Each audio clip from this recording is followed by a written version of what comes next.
hemos tenido que hablar porque ellos estaban de gira afuera y bueno, ha sido muy complicado. ¿No se me oye? Sí, pero ahora sí. Y bueno, finalmente han podido estar aquí con nosotros, es una suerte y es un placer presentar a las Maris, que van a interpretar un tema que tiene mucho que ver con el espíritu y la filosofía de la Uni del Barrio, por lo menos desde el momento de arranque. Creo que van a cantar Mi querida España. Han ensayado también muchísimo para poder hacerlo hoy, mejor de lo que lo hacen habitualmente en su espectáculo, al que os invitamos siempre a venir cuando lo traen, que no es todo el tiempo, pues cuando queráis.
Bueno, como veis lo tenían muy ensayado las Maris. No llevan un tiempo sin interpretarlo aquí. Bienvenidos a todos y a todas. Ha sido, nos está costando un poco arrancar la Universidad del Barrio, incluso hoy nos está costando. Vamos a ver si arrancamos. Lo hemos aplazado un poco. Sí que ha habido quien me ha comentado que en un primer anuncio que hicimos, pues habíamos previsto que iniciaríamos la actividad hacia finales de octubre y al final no ha podido ser y estamos aquí hoy, 2 de noviembre. Y lo cierto es que el próximo lunes no hay Uni del Barrio porque es festivo, es el Cojo Puente de la Almudena aquí en Madrid.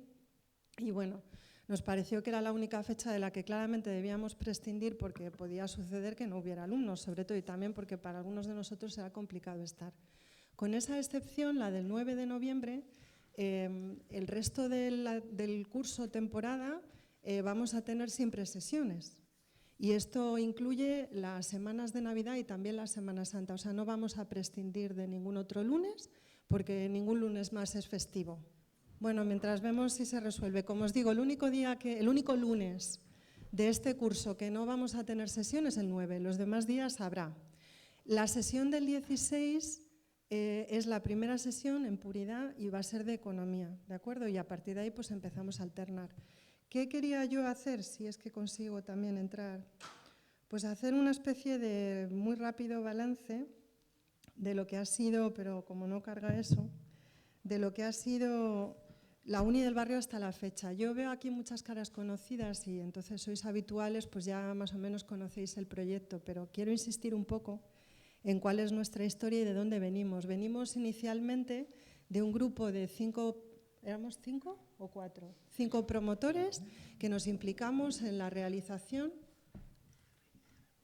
Claro, va a reiniciar el wifi, es lo que me ha dicho. Nos implicamos en la elaboración de un curso que llamamos de Historia Provisional de España, si recordáis muchos de los que estáis aquí, y en ese primer año hicimos un buen número de sesiones. Creo que este año no vamos a ser capaces de igualarlas porque fueron 14. Y tratamos en ellas todo tipo de cosas y sobre todo tipo de momentos de lo que convencionalmente se llama la historia contemporánea de España. Hablamos de guerra civil, hablamos de república antes de guerra, hablamos del franquismo, hablamos de la transición, hablamos de la democracia. O sea, hicimos como calas en diferentes momentos de estos últimos 2 siglos de la historia de España y luego también alguna incursión en pasados más remotos. También hicimos alguna sesión más heterodoxa en el sentido de menos unidireccional, donde hubo más participación de público y también tratamos de incluir, y yo creo que esto ya fue sobre todo en la segunda convocatoria, digamos, la segunda temporada del curso de Historia, agentes que no procedían únicamente o no tanto o no tenían un perfil tan marcado académico. Yo creo que eso fue más en el segundo año, como digo, ahí ya trajimos pues, a dramaturgos, a realizadores, a gente que había hecho documentales y que hablaba desde otros lugares distintos, que siempre fue un poco la vocación y el espíritu con el que nosotros armamos el curso de Historia, que sobre todo es de lo que yo puedo hablar. Yo creo que este año, bueno, como las energías flaquean un poco, pero porque estamos en periodo electoral y porque se han acumulado muchas cosas, muchos proyectos y también, bueno, vamos muy asfixiados como siempre de trabajo, traemos los de Historia, como digo, un curso un poco más expresionista, si cabe. O sea, seguimos… ¿No me ha quedado fino? Muy monja, muy del momento. Muy del momento. Bueno, es una propuesta posibilista. O sea, la alternativa a hacer lo que vamos a hacer era no hacer nada. Y yo creo que todos estamos de acuerdo en que es mejor hacer algo. ¿Es o no es? Pues como es, tenemos menos sesiones, también porque hemos empezado el curso un poquito más tarde y bueno, en principio yo creo que lo vamos a terminar allá por el mes de abril, porque la experiencia con anteriores años es que ya la gente deja de venir cuando viene el buen tiempo. La idea es, como digo, que de Historia haya 11 sesiones y de Economía me parece a mí que habrá otras 11 en total. Como veis, por tanto, son unas 22. En nuestro caso, yo os digo muy rápidamente para que os hagáis una idea qué es lo que traemos para Historia, los títulos. En primer lugar, el día 23 del 11, esto está subido, es que como no lo puedo enseñar, pero va a estar subido muy rápido a la web tan pronto como podamos. La primera sesión de Historia, que viene después de la primera de Economía, es Emilio Silva, quien se responsabiliza de una sesión que ha titulado 40 años sin, que quiere decir 40 años sin Franco. Sin alcohol. Sin alcohol. El 23, que como veis cae muy cerca del 20N, y entonces, bueno, pues esta era un poco la oportunidad y el sentido de la sesión. Después yo, el día 7 del 12, pues traigo un documental, que es un documental de realización colectiva, que es sobre Cambies, sobre la Casa Ocupa de Barcelona, la que cerraron, la que consiguieron cerrar. Y no carga. Y vienen los que participaron en la elaboración del documental y vamos a hablar con ellos sobre Movimiento Ocupa desde una perspectiva histórica. Después hay una sesión de Pablo que él llama sesión participativa y que el tema son los contrafactuales, que yo creo que es una cosa que motiva mucho a la gente y la anima cuando se trata de hablar del pasado, y seguro que Pablo tiene un planteamiento muy original y muy incisivo, como siempre. Después hay una sesión de Ariel Jerez, que el título es larguísimo porque para eso es Ariel Jerez. Yo he intentado sintetizarlo, pero digo, no, es que lo tengo que copiar entero porque si no, no sé ni lo que estoy diciendo. Se llama Impunidad, Democracia y Cultura de los Derechos Humanos. Debate en torno a las muertes sin castigo de la transición. Y él ya me avisó que podía ser que contara con la participación de Ana Domínguez Rama. Casi seguro, ¿no? Después tenemos una sesión de Emilio Silva que está por definir, después otra de Ariel, la memoria rural y las semillas del futuro, nuevas relaciones entre pueblos, recursos y patrimonios en el mundo rural. Y aquí yo creo que vas a proyectar una peli. Vamos a proyectar una peli y con una mesa redonda con con lo que viene siendo la gente del mundo rural, los rurales, los paisanos. Los paisanos, lo que pasa es que, bueno, creo que en este momento estamos Pónetelo. Estamos en una coyuntura muy interesante en el campo, en el que, digamos, yo creo que también hay un cambio de ciclo histórico para un espacio que, pues, la modernización, digamos, de la democracia que se ensamblaba con la franquista, pues había hecho una apuesta muy dura por una modernización urbana, que el campo quedaba como atrás en muchos aspectos, y entre otros el cultural, ¿no? Y yo creo que la parte del imaginario landista y de paletos que todavía sigue pesando sobre el campo, creo que ya ha dejado digamos, de representar mucho de lo que hay. Nunca lo representó evidentemente bien, tuvo, digamos, una clara vocación estigmatizadora que ahora yo creo que está siendo contestada por una alianza, una nueva coalición que empieza a haber dentro del mundo rural, compuesta por un lado por neorurales, gente que, digamos, después de agotar sus periodos urbanos han vuelto al campo. En ese sentido es muy interesante en la película que vamos a echar, que es de un agricultor, digamos, sigue un poco la vida de la última década de un agricultor que, efectivamente, su hijo, que se había ido a estudiar a la ciudad, vuelve a trabajar en la explotación del padre, y es un punky en toda regla el hijo, ¿no? Y en ese sentido, pues bueno, pues toda esa mixtura que empieza a haber, y que yo creo que hay un cambio cultural interesante que tiene que ver también con el nuevo ciclo que está viviendo el mundo agrario, en el que agrario y, bueno, todo el sector productivo primario, también habría que incluir la pesca, ¿no? En la medida en que también en el contexto de crisis, lo que han sido un poco las redes clientelares digamos, del mundo político empiezan a tener menos recursos y evidentemente empiezan a estar en crisis, como estamos viendo este año con el sector lácteo, el sector pesquero, y que prometen tener un otoño movidito. ¿Cómo es la clave? Hazte socio. Todo en minúsculas y seguido pegado.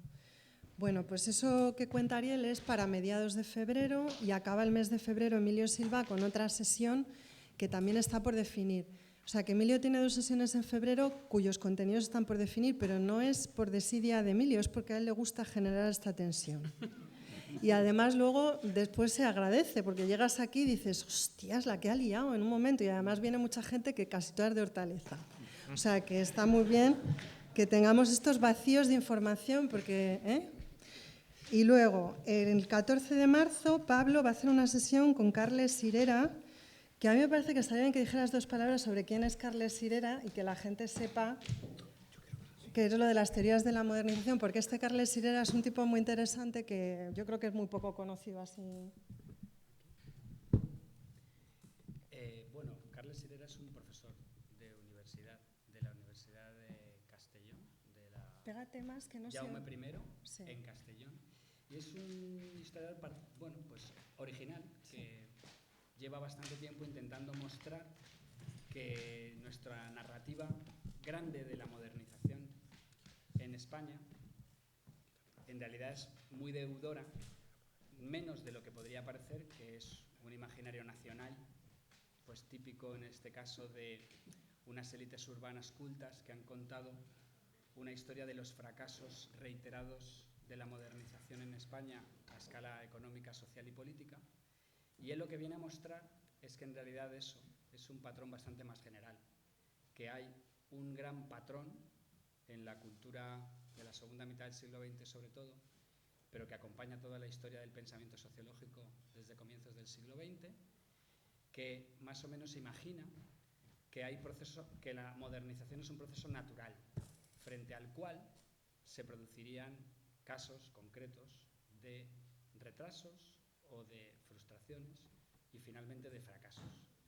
Y él lo que viene es a cuestionar todo ese paradigma entero, con el planteamiento de que en realidad eso es dependiente de un montón de imaginarios muy ideológicos que impiden en realidad, primero, comprender que la secuencia puede haber tenido otro dibujo diferente, y no estrictamente ni el del fracaso, ni el del retraso, ni el de la frustración. Pero además, eso impide sobre todo que se valoren momentos históricos concretos, como puede ser el actual, en el que se abren un montón de opciones, la gente vive, no ya con ilusión, sino también con ganas y actúa, y sin embargo en la gran narrativa eso queda finalmente solamente leído en términos de lo que pasó al final. Y si al final lo que pasó no iba en la dirección adecuada, entonces todo es obviable, prescindible, irrelevante. Entonces, como yo tengo personalmente la sensación de que eso nos puede pasar a nosotros también en el futuro no muy lejano, que nos cuenten nuestros hijos, pues ahí no pasó nada, porque no está en mis libros de texto, la idea es que necesitamos, para poder construir narrativas mejores y más mejores en el sentido de más representativas de lo que una identidad ciudadana ha sido capaz de construir.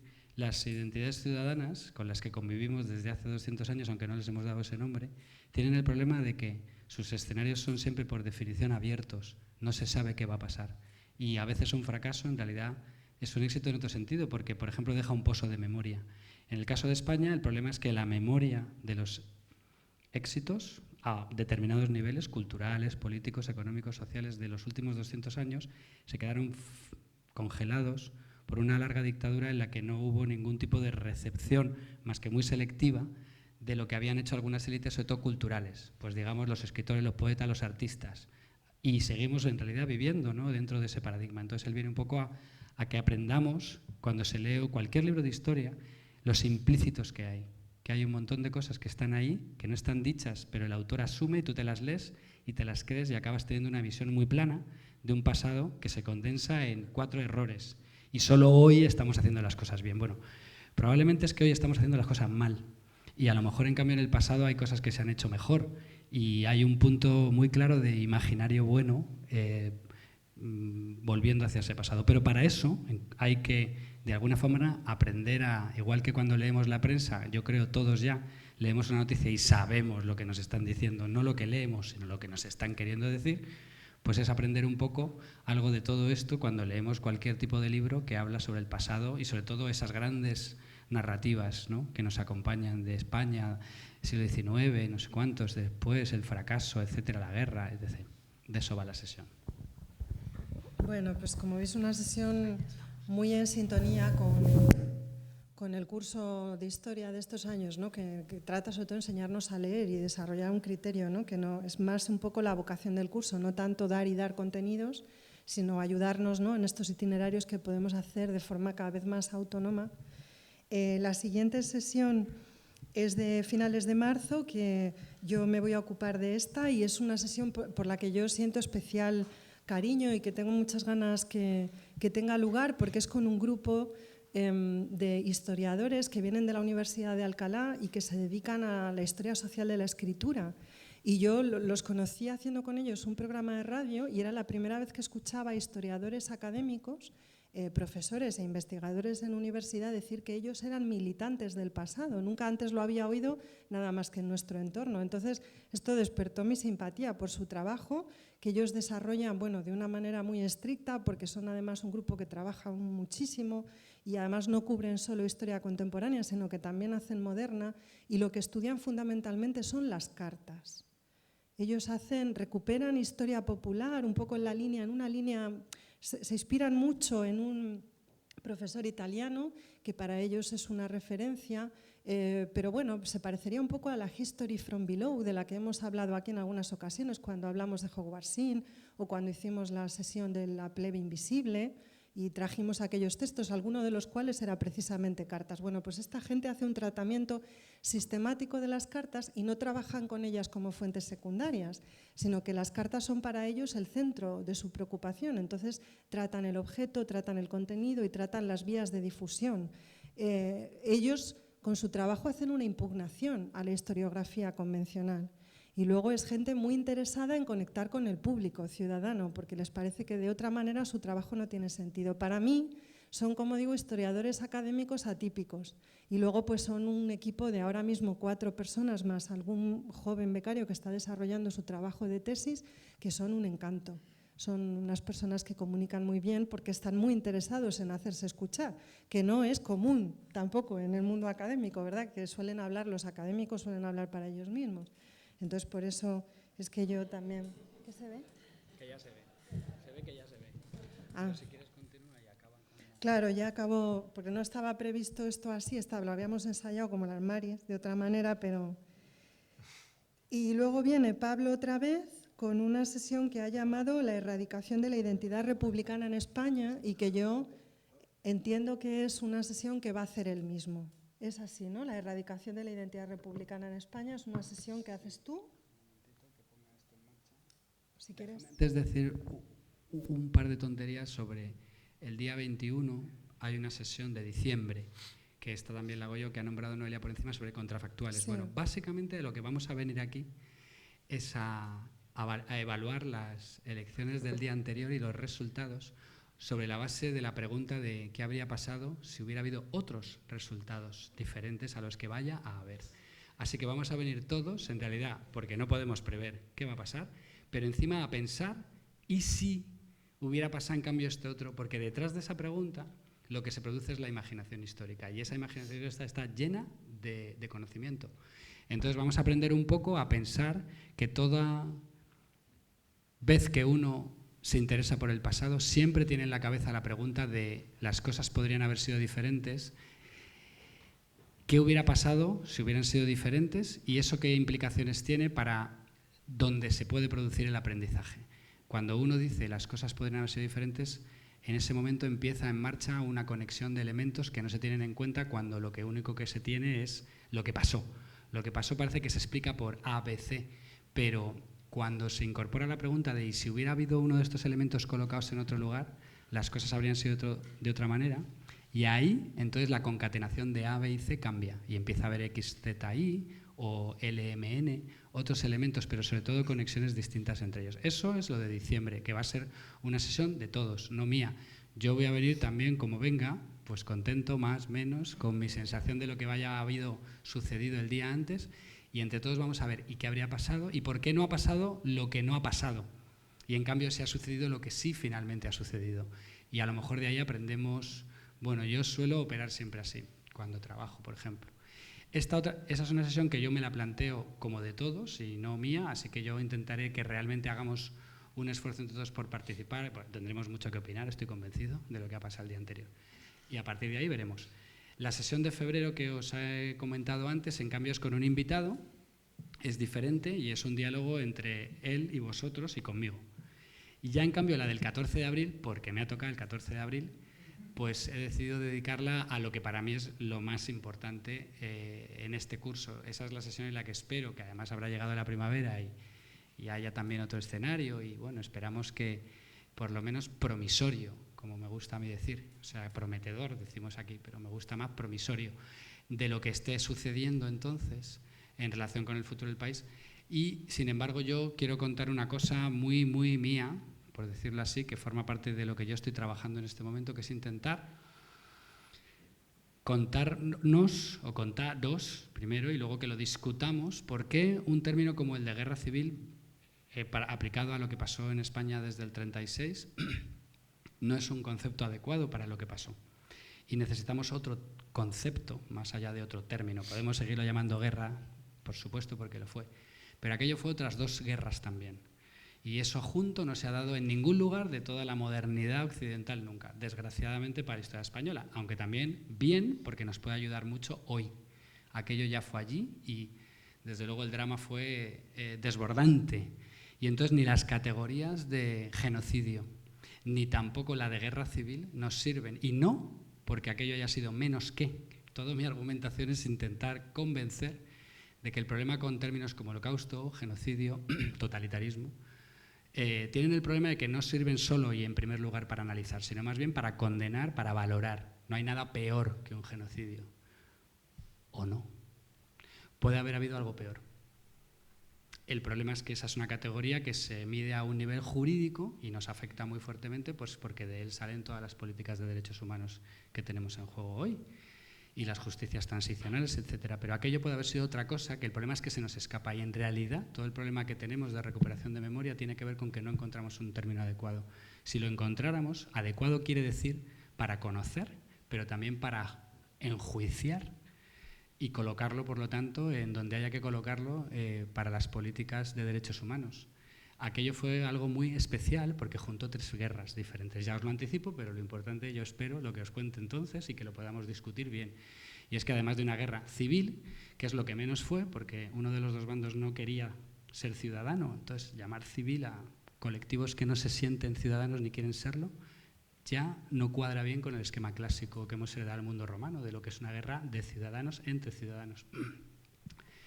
Además fue una guerra de conquista, clásica, tradicional, pero una guerra de conquista moderna también, por lo tanto, con una componente civilizatoria que ya solo se puede comparar a lo que pudo pasar en la Segunda Guerra Mundial en el resto de Europa. Y ahí sí entra el terreno del genocidio, el mundo del genocidio y el imaginario del Holocausto.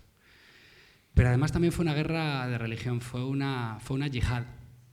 Y eso es lo que reverbera más en la actualidad, porque también ahora Europa Occidental ya vivimos.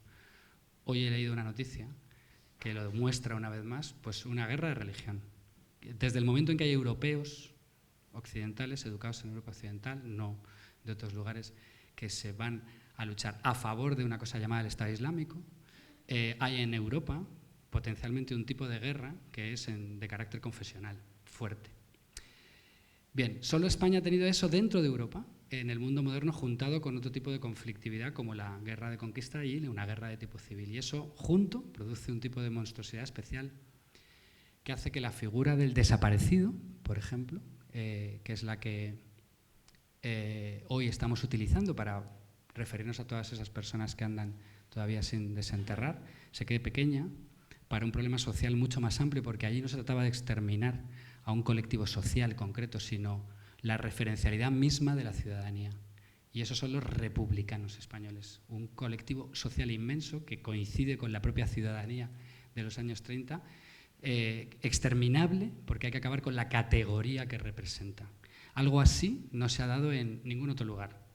Y de esta forma podemos recuperar, yo voy a proponer un concepto para hablar de, que ese sí que me lo guardo para no soltarlo todo ahora, para entonces poder referir a todo ese proceso, identificando bien de qué se trataba y por qué entonces las muertes civiles pueden ser infinitas, ilimitadas, aunque luego no lo fueran, porque de hecho no llegaron a serlo, pero potencialmente lo eran. Entonces, bueno, esta es mi sesión para mi 14 de abril, de una manera de también reivindicar que ahí hubo evidentemente una ciudadanía, desde el 31 en adelante, que digamos, de alguna manera nos condiciona al mismo tiempo que nos legitima para recuperar su memoria, ¿no? Y terminamos el curso de Historia, está previsto que lo acabemos el día 25 de abril. Ya, como digo, pues a lo mejor tenemos una única sesión en mayo de cierre, como hemos solido hacer los 2 años anteriores. Y el 25 de abril yo, como se acercaba el mes de María, tengo que buscarme por hacer una sesión de cosas feministas. Entonces, no, la voy a hacer porque yo he visto que la sesión que hemos tenido de feminismo ha funcionado muy bien en lo que viene siendo la YouTube.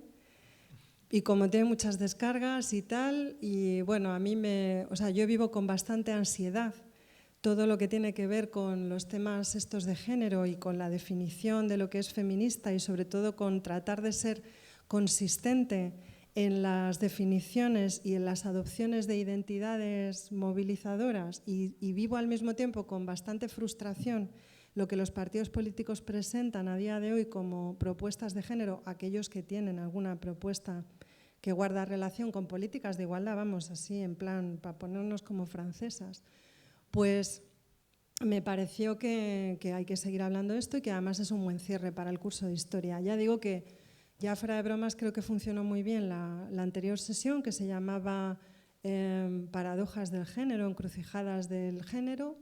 Me parece que está bien utilizar material audiovisual para reflexionar sobre qué nos representa, qué no nos representa, qué es lo que podemos transgredir y tiene sentido transgredir y qué es lo que en un momento dado pues, puede resultar menos interesante en un contexto como el nuestro y darle a todo eso un sentido histórico. Entonces yo vuelvo a repetir pues, con una sesión con características parecidas a las paradojas del género sesión 1 y esta pues, simplemente será la sesión 2. Y Bueno, estaba previsto esto hacerlo de otra manera. Yo solamente quiero insistir en que los vídeos de todas las sesiones, si hay alguna excepción, en el caso del curso de historia, infelizmente hemos perdido la grabación, o no sé si es que no se grabó, de la sesión de Villacañas, que fue maravillosa. Pues como no se grabó, es la única que nosotros no tenemos. Sé que con economía la situación es algo diferente porque me parece que hay dos, pero tampoco lo tengo muy claro porque Nuria me lo ha mencionado en alguna ocasión, pero no sé si es una o dos, pero bueno, ella también estaba en la misma situación. Yo hubiera querido por lo menos leer la lista de las sesiones de economía porque seguro que, Mario, de cabeza tú no te las sabes. Sí, las tengo aquí. Pues entonces ya dilas. Adelante. Pero las anteriores…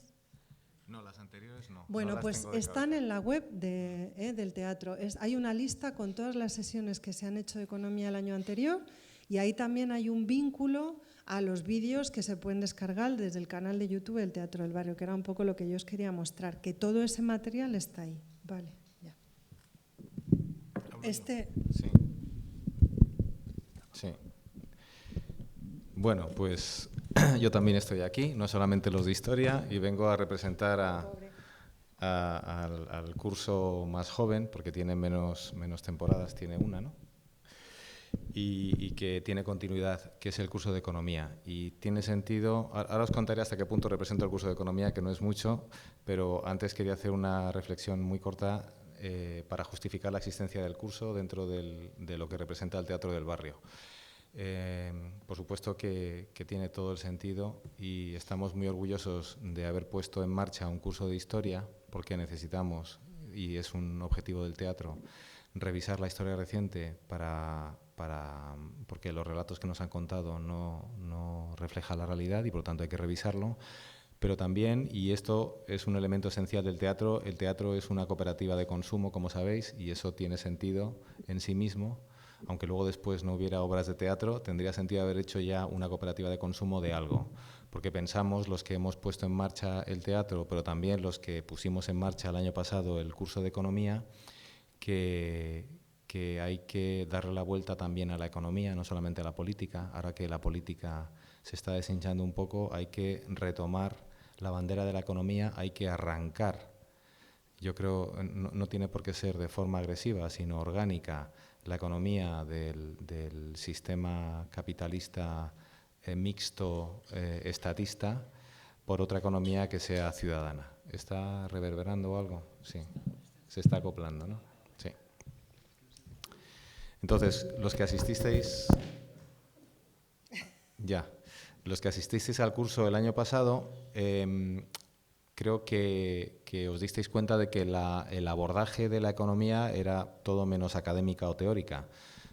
Pretendía ser un abordaje estrictamente práctico, y práctico desde la vertiente esta que decimos ciudadana, de ver las alternativas económicas que existen en diferentes sectores, con una visión un poco general de por qué eso es viable económicamente, por qué podemos transitar a un modelo económico distinto al que tenemos, pero con una componente práctica. O sea, de lo que se trata es de que no individualmente, sino colectivamente, salgamos de las lógicas convencionales vigentes y abordemos la satisfacción de las necesidades humanas desde un planteamiento más de lo común, más comunitario, menos ánimo de lucro, menos derechos, más obligaciones, más compromiso y eso es lo que pretende también ser el curso que viene.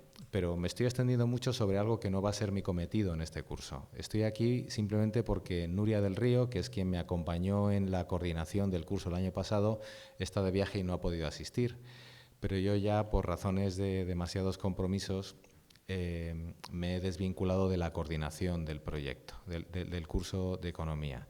Va a estar Nuria del Río, pero muy bien acompañada. Se ha dotado, lo mismo que él nos daba envidia, el curso de historia, que desde el principio aparecieron los 5 magníficos para poder repartirse las cargas, y entonces nos hemos complementado con un grupo de gente que me lo sé de memoria, pero no quiero fallar en los apellidos, que os los vais a ir conociendo y viendo durante las próximas sesiones. Está Nuria del Río, está José Belver, que dio una sesión muy interesante el curso pasado, también la dio Franco Llovera sobre monedas alternativas, y se incorpora una mujer que ha estudiado la Schumacher School y ya solamente por eso merece la pena que nos cuente sus movidas, que es María Llanos, que está haciendo cosas muy interesantes. Entonces, entre los 4 van a sacar adelante el curso de Economía y os van a detallar el contenido. No tiene sentido que entre yo a detallar simplemente dando los títulos cuando ellos probablemente os los van a poder contar muy someramente en la sesión próxima, que ya será de Economía, y aunque tenga un contenido concreto, va a ser una sesión propiamente dicha, pues dedicaremos los primeros 15 minutos a pasar revista a lo que va a ser. También aparecerá en la web del teatro, en la pestaña de universidad, el contenido de lo que van a ser las sesiones y una pequeña presentación de las sesiones. Esa primera sesión del día 16 va a estar a cargo de Yayo Herrero. Y sí os puedo decir el título que ha escogido Yayo para esa sesión, que es lo que la economía convencional oculta, un poco lo que estábamos contando, ¿no? Es poner las primeras bases de lo que va a ser el curso en su conjunto, y qué mejor que, imagino que muchos y muchas conoceréis a Yayo, que sea Yayo Herrero la que arranque. Bien, el próximo día, el 16, tendréis a Nuria, tendréis probablemente al resto de componentes del equipo que van a dirigir el curso, y tendréis a Yayo Herrero dando una sesión magistral con su pedagogía habitual, que espero que sea una sesión extraordinaria. Bien, me cambio de gorro porque el que estaba utilizando hasta ahora, como habéis visto, no era el que me correspondía, simplemente estaba en modo sustitución. Me coloco el de consejo rector, tesorero del Teatro del Barrio, y os cuento un par de cosas prácticas que probablemente darán pie al debate. Creo que lo que ha habido hasta ahora no da pie a ningún debate, lo dará en las sesiones correspondientes, pero esto, que tiene un sentido más práctico, igual sí lo da. Lo primero, creo que me ha contado Noelia, que es la que se encarga trabajosamente de perseguir estas cosas. Las sesiones no van a ser retransmitidas por streaming, las sesiones van a ser grabadas con mucho esfuerzo de nuestros magníficos colaboradores en el área audiovisual. Luego van a ser editadas y van a ser colgadas y van a estar disponibles, no sé si lo puedo contar, el acuerdo no se puede contar, van a estar colgadas en la web del Teatro del Barrio a vuestra disposición. Bien. Pero, digamos, donde ya entro en mi papel de tesorero, soy el responsable de las cuentas y, por lo tanto, las conozco. Bien. Y no son extraordinariamente preocupantes, pero tampoco son bollantes. La universidad en ningún caso va a ser una actividad económica del teatro que sirva para cubrir las necesidades de mantenimiento del mismo. Pero sí que consideramos que es muy importante que cuanto antes empecemos a reconocer el trabajo de determinadas personas que están teniendo más carga en relación con sacar adelante la Universidad del Barrio, empezando por coordinadores y cámaras que, bueno, que realizan un trabajo muy continuado, que hacen que sea posible todo esto. Por supuesto que las personas que participen en la sesión, estaría estupendo que les pudiéramos pagar el taxi, ojalá podamos pagarles el taxi, incluso unas cervezas a posterior, y en el futuro ojalá podamos hasta darles una retribución al menos simbólica por su trabajo. Pero empezar por conseguir que cámaras y coordinadores tengan una pequeña compensación. Y para eso hemos pensado lo siguiente. Hay una comisión que se ha puesto en marcha recientemente en el teatro, de las muchas que hay, que la hemos denominado Comisión Varoufakis, que es la que se ocupa de conseguir viabilizar económicamente, de pensar en cómo darle vueltas al teatro como actividad económica que tiene que ser viable, incluso que tiene que ser viable sin necesidad de subvenciones, si es que somos capaces de lograrlo, que sería estupendo. Yo creo que tenemos las bases suficientes, por eso somos una cooperativa de consumo, tenemos ya 300 socios que están apoyando de una forma u otra, que hacen que tengamos un refuerzo que no tienen otros teatros y que yo creo que es un refuerzo importante. Hay gente que se reúne de vez en cuando, una vez al mes, en comisiones para encontrarse sin ningún tipo de recompensa por su trabajo, que solo es posible porque esto es una cooperativa sin ánimo de lucro en la que estamos todos empujando. La Comisión Varoufakis, después de amplias deliberaciones y a falta de que el Consejo Rector dé el visto bueno, pero como somos aquí muy asamblearios, lo vamos a tratar aquí, ha resuelto que sería buena idea que nos acostumbráramos, las personas que asisten a las sesiones, a que hicieran el recorrido por el circuito de patrón base. Para los que no lo sabéis, es la aplicación que sirve para contratar o comprar entradas de acceso al teatro. Entonces, que la gente, y así tenemos por lo menos el correo electrónico y los datos de las personas que asisten a las sesiones de la universidad, que en la medida de lo posible se acostumbren a pasar por ahí para reservar su asiento. Tendrán una entrada como tienen en el caso de las representaciones teatrales y musicales. Y, esto es Comisión Varoufakis, se ha considerado la oportunidad y la pertinencia de poner una serie de posibilidades de pago que empiezan con 5 euros, siguen con 10 y acaban en 15. De tal forma que la persona que considere bien que tiene recursos para poder permitirse el dispendio, como aquellos que consideren que tiene valor en sí mismo y que hay que apoyar estos proyectos, podrá escoger entre 5, 10 o 15 euros y iremos teniendo de esa manera. Imagino que esto va a ir poco a poco, confiemos en que vaya poco a poco hacia arriba, pues van a permitir que existan esos recursos disponibles para poder sufragar los gastos que decíamos. Siempre se van a reservar 30 entradas de acceso libre que estarán a disposición, estarán en la taquilla del teatro. Ya sabéis que en estas sesiones no hay personal de los contratados, sino que son también socios y socias las que se ocupan de controlar la entrada. Pues también va a haber entradas en las que se pedirá a la gente que deje su correo electrónico, gratuitas para aquellos o aquellas que no puedan, o no quieran pagar y quieran de todas maneras venir. Pero la idea es esa. La idea es que nos vayamos acostumbrando a que esto, que requiere mucho esfuerzo, que hay sesiones, la mayor parte de ellas espectaculares, pues que tengan un cierto reconocimiento monetario que lo hagan viable. Y yo creo que temas de intendencia así relevantes no había más, ¿no? Así queda. Sí, así que yo ya acabo. Sí.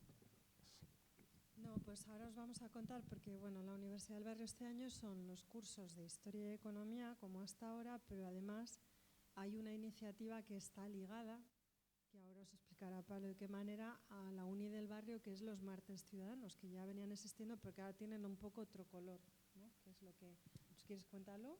Sí, bueno, color tienen el mismo que han tenido muchas actividades culturales que se han hecho aquí, los días y los huecos en los que se podía, pues cuando no hay representación.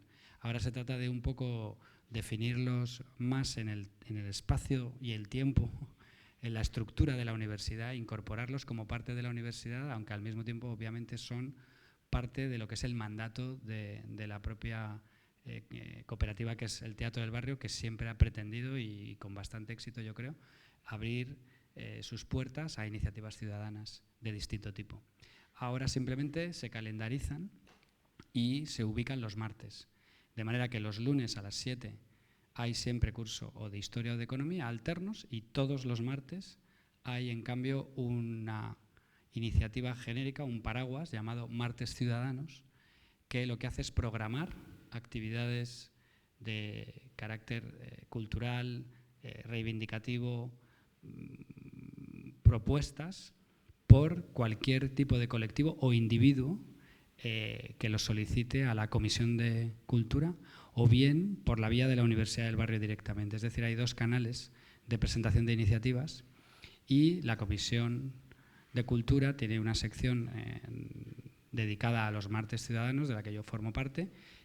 Nos reunimos una vez al mes y calendarizamos 4 sesiones aproximadamente. Tampoco queremos ocupar muchas sesiones, no queremos tener una previsión de largo plazo, porque quizá una de las características más interesantes de estas iniciativas culturales del Teatro del Barrio es que son flexibles en función de golpes de calendario. De repente emerge un problema importante y se considera que es bueno que haya siempre algún hueco en un máximo de 2 o 3 semanas para que un colectivo pueda presentar una iniciativa. Los Martes Ciudadanos arrancan el próximo martes, día 10, con la presentación de un libro que está ahí encima de la mesa. Es un libro que merece mucho la pena, yo creo. Se titula Políticas de Memoria y Construcción de Ciudadanía, y es una foto fija de una cosa que sucedió hace años y que sin embargo parece que tiene más actualidad hoy que entonces. Hace aproximadamente 6 años ahora hubo un congreso importante sobre memoria en el que por primera vez se reunieron, además de activistas de la memoria, para hacer un balance crítico sobre la ley y en torno de la ley de memoria de 2006, se juntaron con escritores, autores, intelectuales, expertos, especialistas, académicos, también activistas. Y de esas jornadas surgió la posibilidad de editar un texto compuesto por contribuciones. La mayor parte de las presentaciones que se hicieron allí dieron lugar después a contribuciones que no son largas y que en cambio son bastante explícitas, que abarcan un montón de terrenos en los que el mundo de la memoria es importante, de manera que a día de hoy, con un libro como este, se cuenta con una base para la reflexión, para cualquier tipo de política sobre memoria, en relación con los medios de comunicación, con el trauma, el dolor, con la educación, la enseñanza secundaria, con los olvidos, con la historia reciente y de la transición. Escribe gente variada y es interesante porque algunos de los autores que escriben ahí, pues entonces, en el 2006, no eran nombres conocidos, pero hoy lo son porque han saltado a la arena política. De manera que el libro tiene una serie de elementos interesantes. Es una de las actividades. Las que se han programado a partir de ahí, nos reunimos mañana, entonces no podemos anticiparlas calendarizadas y no están subidas, pero van a estar en esta semana subidas seguramente hasta prácticamente las Navidades, dejando algún hueco para poder incorporar alguna cosa que llegue de último momento en relación, por ejemplo, con la campaña electoral. Pero ya os anticipo que lo que ha venido y lo que nosotros hemos decidido calendarizar, vamos, las opciones que tenemos son de dos tipos muy claramente. Son documentales sociales, que se presentarán aquí y darán lugar después a un debate, digamos, documentales que no duran 2 horas y si lo hacen entonces se presentarán un poco antes. En principio no son tan largos los que han llegado, son muy variados y todos son de carácter muy social. Hay uno sobre la PA, hay otro sobre el trabajo infantil en Bangladesh, es decir, desde lo más global hasta lo más local, pasando por cuestiones más generales, y después presentaciones de libros. Casualmente, pues lo que ha venido hasta ahora son presentaciones de libros y documentales y es lo que vamos a ir alternando. Probablemente mañana establezcamos un calendario. Entonces, bueno, pues es la otra, digamos, la segunda pata de la Uni del Barrio. La tercera es un poco más fuera de nuestra competencia porque es el coro que viene hoy a hacer una sesión como cualquier otra y digamos que esas tres dimensiones, o sea, humanidades, ciencias sociales, extensión cultural y tuna. Tenemos prácticamente de todo de lo que tiene una universidad y cantina, fundamental, con alcohol, no como en las universidades americanas. Entonces, estamos en eso completo. Bueno, pues yo creo que lo que nos falta a nosotros por decir es que la idea que tenemos, ya he visto que Almudena, eso hay que reorganizarlo un poco, pero ya ha subido las sesiones de historia y ahora lo que hay que pedir es que suba por lo menos los títulos de economía también, para que esto que os hemos contado quede ya fijado en la web y nadie pueda tener ninguna duda. A partir de ahí, el compromiso que tenemos es entregar con una semana siempre de anticipación el título exacto de la sesión, una descripción muy breve de cuál es su contenido y quiénes son los ponentes, el nombre de las personas y su filiación. De manera que desde la semana anterior a la de que se celebre la sesión, esa información tiene que estar colgada en el calendario de la web del Teatro del Barrio. Es con eso con lo que contamos. Como muchos de vosotros sois socios, yo creo que la mayor parte en realidad, cuando recibáis la newsletter el lunes, veréis también que en esa newsletter viene la actividad de ese lunes y del martes ciudadano, no la de la semana siguiente porque eso puede llevar a equívoco, ¿de acuerdo? Digamos que esos son los cauces de comunicación que tenemos a nuestra disposición y son los que vamos a utilizar. Después pues está la Twitter y todo esto, pues yo intento... tengo la capacidad de impactar que tengo, que es muy pequeña, pero bueno, hay gente que me retuitea, me refiero a de los que soléis frecuentar físicamente el espacio y todo eso, y esto es lo que hay. Si llegamos, al final tenemos otro lugar en el que colgar los materiales, pues enseguida lo vamos a hacer saber, pero de momento pues es el canal de YouTube del teatro y la página web del Teatro del Barrio, ahí es donde nos podéis encontrar. No sé si tú, Pablo, querías hacer cantar una saeta. Pero primero que hable, ¿no? Pues, se abre un buen turno para que... Sí, bueno, no sé si os ha suscitado algún tipo de comentario de todo lo que hemos contado, me imagino que sí, quizá el tema de la pasta. A mí me gustaría mucho conocer vuestra opinión sobre esto. Y luego también, si os apetece, nosotros hemos celebrado un debate, como solemos hacer virtualmente, sobre si si molaba la idea de dar un horroris causa o quitar un honoris causa, o si lo hacíamos en clave de humor o lo hacíamos seriamente. Bueno, yo lo cuento hoy porque si os apetece hablar de eso, o si para el próximo día queréis venir con una propuesta, o si nos la queréis hacer llegar por algún cauce, pues bueno, Tendrías que sabéis explicar. que las universidades nombran doctoris honoris causa, y esto es un acto de reconocimiento, pues normalmente a un desempeño o a una trayectoria profesional, intelectual. Entonces, en general, la sensación yo creo que tenemos muchos de nosotras es que los honoris causa pues están muy desenfocados, ¿no? O sea, guardan muy poca relación con las expectativas, digamos, de reconocimiento social que tenemos los ciudadanos de a pie. Entonces, bueno, yo sí que tuve un arranque así, de decir, a mí me apetecería que en la universidad este año diéramos un honoris causa a alguien que nos guste mucho, o sea, una persona, porque bueno, estamos muy destituyentes, yo creo también en los últimos tiempos, está muy bien ser tocapelotas, pero somos muy destructivos. Yo soy muy destructiva y soy muy consciente de eso, y a veces soy poco propositiva. Entonces ese día pensé, pues estaría bien reconocerle a alguien el mérito. ¿Con quién nos identificaríamos nosotros? ¿Quién pensamos que nos representa? En el sentido de que nos representa, ¿no? En la pureza de su alma, como el proyecto nuestro, ¿no? Que el proyecto nuestro tiene las características que tiene, pero tiene un alma detrás que todavía late. Pero luego, pues enseguida estos se me echaron encima, y sobre todo Emilio Silva, no, es mucho mejor dar un honoris causa, y luego empezaron a decir, no, es mejor que quitemos honoris causa. O sea, ¿a quién le quitamos el honoris causa? Y dije, pero nosotros no tenemos autoridad para hacer eso. Y además, ¿qué más da? A mí me la pela que la Complutense dé honoris causa. En realidad, lo que quiero es competir en su misma liga, pero haciendo cosas propositivas. O sea, ¿a quién me gustaría a mí reconocerle su mérito? Porque pienso que representa el espíritu o el alma de este proyecto. Bueno, pensadlo. Ellos decían que al final, bueno, yo qué sé, yo os lo cuento porque sí que es una conversación simpática y agradable y un poco incitadora también a estar pendientes de este... Joder, Alberto, de verdad. A estar un poco más pendientes y un poco más participativos con la iniciativa nuestra. Entonces, bueno, pues que si queréis contarnos algo sobre eso, quizá no, y otro día no lo sé. Pero vamos, que da para unas coñas y unas cañas. Tanto a Colau como a Marchena, a Carmena, por lo bien que lo están haciendo, dadas las circunstancias, y con todos los oros del PP que estaban ahí sobre ellas. Entonces, puestos a dar, por lo menos a motivarlas a estas dos personas. Pues me parece muy buena idea que lo propongas. Quiero decir que yo creo que esto también debe servir para comunicar la uni del barrio.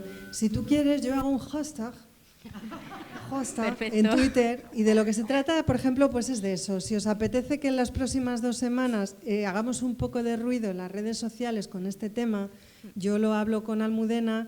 Y bueno, vemos después si al final sale Ada Colau, sale Carmena o sales tú, que decidimos que es un personaje anónimo. Pero que estemos ahí un poco pendientes. Así que si os parece lo hacemos, ¿vale? Por lo menos lo incluimos y estamos ahí un poco...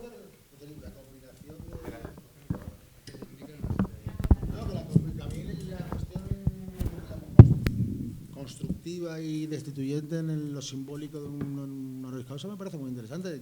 A mí se me había, exactamente estaba pensando por la entrevista de ayer en ADA, pero que al mismo tiempo cuando le damos el honoris causa se lo quitamos, o le pedimos al rector de la Complutense que se lo quite a Mario Conde, pues quedamos como Dios. Me refiero que es una cosa que se puede hacer, una cosa no quita la otra.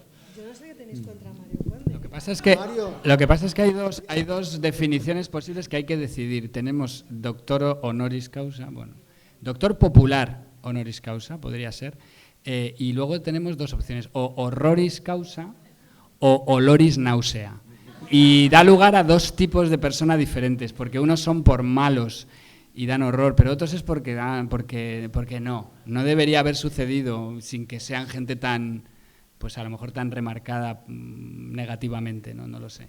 Hay que los martes son una actividad del Teatro del Barrio que digamos que con buen tino y generosidad incorporan a la universidad.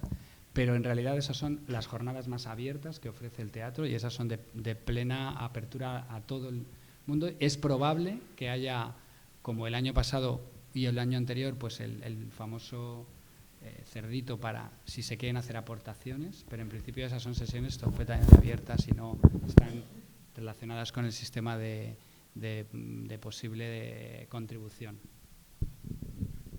Aparte de hacer una votación, ¿sabes?, simbólica o por una urna, y que la gente asistente a ello también ponga un papelito, ¿sabes?, y ya está. O sea, A través de Patrón Base, Carolina. Si finalmente somos capaces de sacar esta campaña adelante, que yo sí que os es que pediría está que lo bien, hiciéramos sí. entre todos, se hace a través de Patrón Base. O sea, es fácil pedirles a ellos que incorporen un botoncillo en la aplicación Vale. de votar. Vale.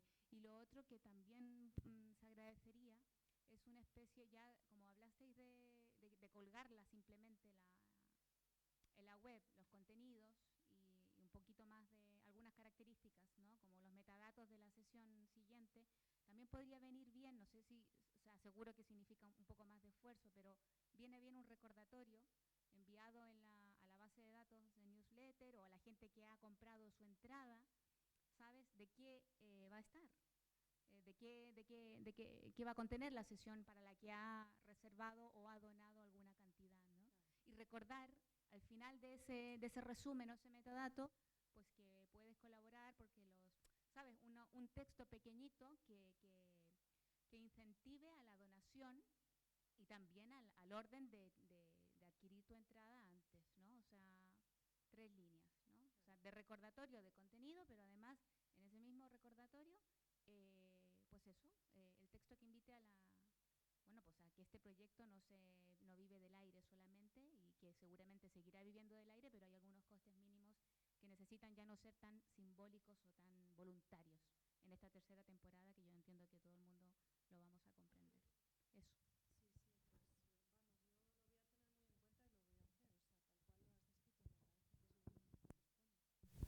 Y yo no soy Javier Álvarez, desgraciadamente.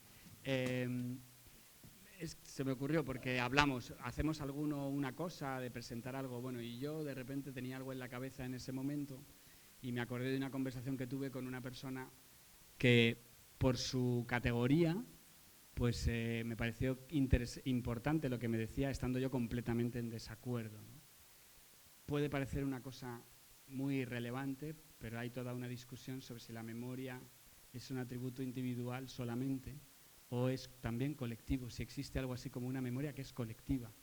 Y evidentemente yo me coloco en los que entendemos que al revés, que es que la memoria individual, como decía Marcel Mauss, no es más que un punto de vista sobre alguna memoria colectiva. Siempre hay alguna pauta colectiva de reflexión sobre el pasado que uno incorpora, la hereda, el marco de donde le viene, de la familia, del barrio, de la sociedad en la que vive.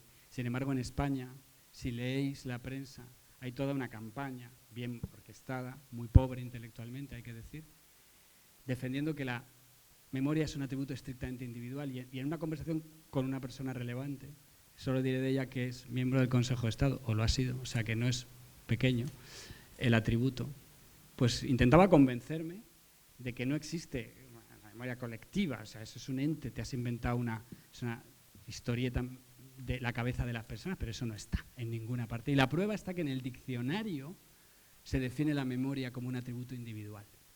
Yo me quedé con aquello y me olvidé.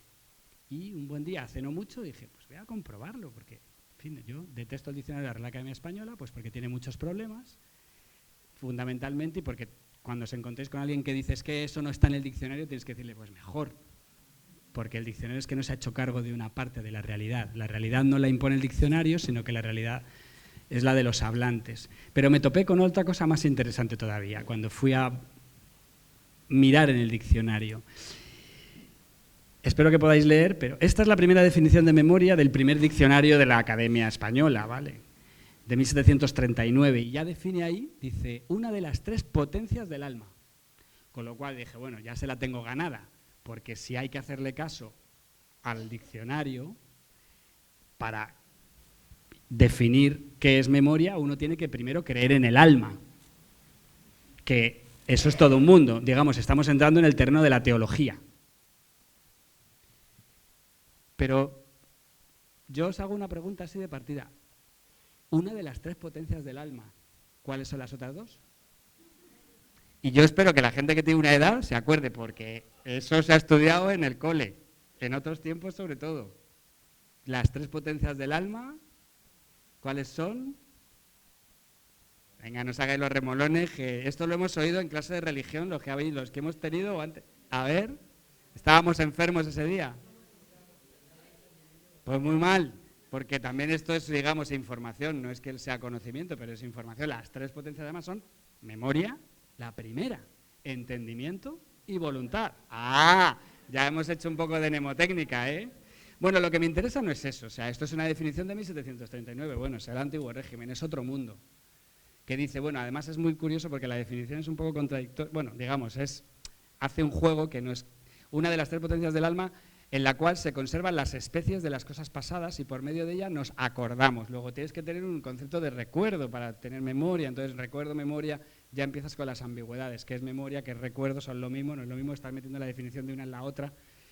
Bueno, eran otros tiempos, pero 100 años después, una de las 3 potencias del alma, que nos sirve para recordar, otra vez el recuerdo metido en la memoria, y retener lo pasado. Bueno, y luego otras definiciones. Me interesa monumento que queda a la posteridad para recuerdo o gloria de alguna cosa. Es la segunda definición. ¿Bien? O sea que ya ahí sí que se hacen cargo de que la memoria también son esas cosas que están instituidas en los monumentos, etcétera, etcétera.